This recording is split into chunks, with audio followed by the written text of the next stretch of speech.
एक समय अर्जुन के मन में ये भाव आ गया कि इस संसार में श्री कृष्ण का सबसे बड़ा भक्त वही है। ये सूक्ष्म अहंकार श्री कृष्ण समझ गए। वे जानते थे कि प्रेम में अहंकार की रत्ती भर भी जगह नहीं होती। एक दिन श्री कृष्ण अर्जुन को साथ लेकर भ्रमण पर निकल पड़े। चलते चलते उनकी दृष्टि एक अत्यंत दरिद्र ब्राह्मण पर पड़ी। उसका शरीर दुर्बल था। वो सूखी घास खाकर जीवन चला रहा था, लेकिन आश्चर्य की बात ये थी कि उसकी कमर से एक तलवार बंधी हुई थी। अर्जुन से रहा न गया। उसने पूछ लिया, आप तो अहिंसा का पालन करते प्रतीत होते हैं, फिर ये तलवार क्यों धारण की है? ब्राह्मण ने शांत स्वर में कहा, मैं कुछ लोगों को दंड देना चाहता हूँ। अर्जुन चौंक गया। आपके शत्रु कौन है? ब्राह्मण बोला, 4 लोगों से मुझे हिसाब चुकता करना है। उसने गिनाना शुरू किया।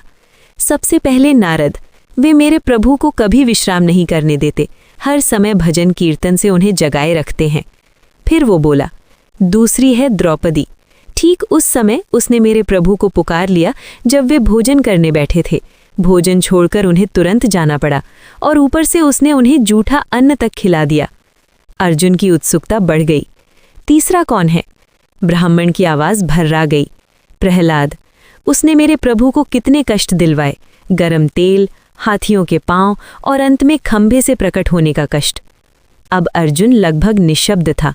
और चौथा? ब्राह्मण की आंखों से आंसू बह निकले। अर्जुन।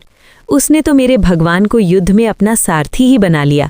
उन्हें धूल, धूप और शस्त्रों के बीच खड़ा कर दिया। उनके आराम का जरा भी विचार नहीं किया। ये कहते कहते ब्राह्मण रो पड़ा। अर्जुन का सिर लज्जा से झुक गया। उसका सारा अहंकार उसी क्षण टूट गया। उसने श्री कृष्ण की ओर देखा और करुण स्वर में कहा, प्रभु, मैं मान गया। आपके भक्त अनगिनत हैं और उनमें मैं तो कुछ भी नहीं हूँ। श्री कृष्ण मुस्कुरा दिए। जहाँ अहंकार मिटता है, वहीं सच्ची भक्ति जन्म लेती है।